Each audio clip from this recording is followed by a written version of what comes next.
Hey folks, it is the Nutty Knife Guy with an impromptu video.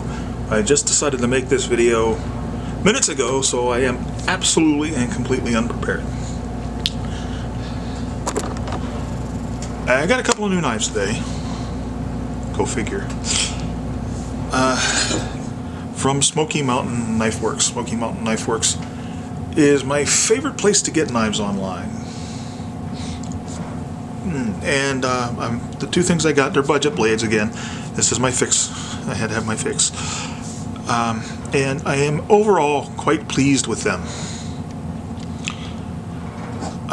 This one, and I will do full reviews on the War Post on both of these eventually, but right now we've got like snow under the War Post. And with mobility issues, that's just not in the game plan. This is a right edge hunter's bowie.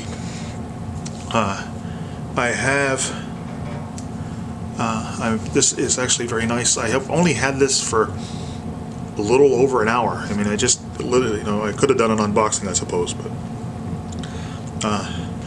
I have so far found no faults with this one. I've used my magnets, and I will do a few. Like I said, I'll do a full review on this. But I use my magnets. This is a full tang. It's not a bolt-on thing because I'm getting as much contact with the magnet here as I am here. If it was a bolt, then the magnet wouldn't have as much reach here. So that's that. But this is the one that I really wanted to show you, and I'm hoping that you can see what I'm talking about here. This is a Sharps Cutlery Bowie. I don't know how you call this a Bowie knife. This more looks like maybe a Filipino ceremonial knife, maybe even something from India, but I don't think it's really based on any of that. I think it's just something that they made looks cool. Looks cool. And overall, it's pretty solid. The tang only extends down here below this pivot, but it is, I'm not pivot, but this pin, but it is in there with a pin, and I'm not too worried about that being a failure. But my thing is this, in the description over at Smoky Mountain Knife Works, it says that this part of the handle is cocobolo, and this part of the handle, this is packawood, and this part of the handle is cocobolo. Well, when I got this out of the box, I immediately noticed an imperfection in this streak right here. Suspiciously the same color as the packawood. I thought maybe it was just first I gave the benefit of the doubt, and maybe the cocobolo was just scratched.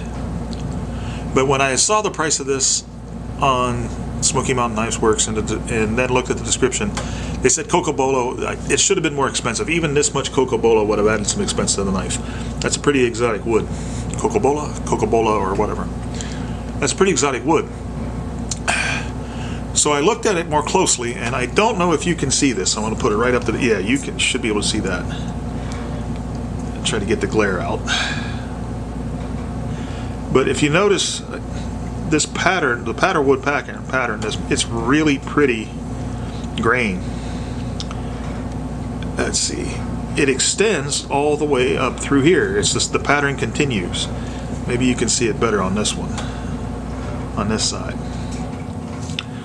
But you see this X, and then it goes up and it goes all the way through here. I don't know if you can see that or not, but if you can't, take my word for it. So this is packawood painted black, and because the grain matches, so it's the same piece of wood. They use them both for this handle. So which is cool. I think that's nice. I have a couple of budget blades that have handle scales on them where it's obviously they took one piece of wood and another piece of wood. They didn't, because the grains don't match, even the shade of the wood doesn't match. But folks, this ain't cocobolo. Cocobola, however you pronounce it. It's just not. It's not ironwood, another name for it. Now, I am sure that's what Sharp's Cutlery told Smoky Mountain Knife Works. But Sharp's Cutlery, which is a division of Frost Cutlery, lied. Now, I don't see any explanation for this. They had to know what kind of material they were using when they shipped this knife.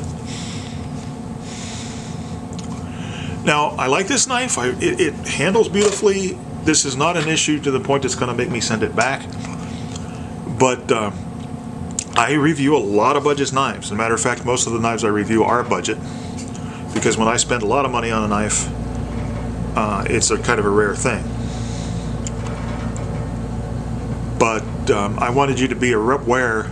I wanted people to be aware when they're buying these that this is not cocobolo. So you have to figure that Frost Cutlery, Sharp's Cutlery, that company might be playing just a little bit of fast and loose with the truth on their other products. Now, this is, like I said, this is not a badly constructed knife. I would prefer full tang, but this is okay. I mean, you still got a lot of meat there. But the thing is this. This is not what was advertised. This is not what they said it was. And also, I don't care if it is a budget blade.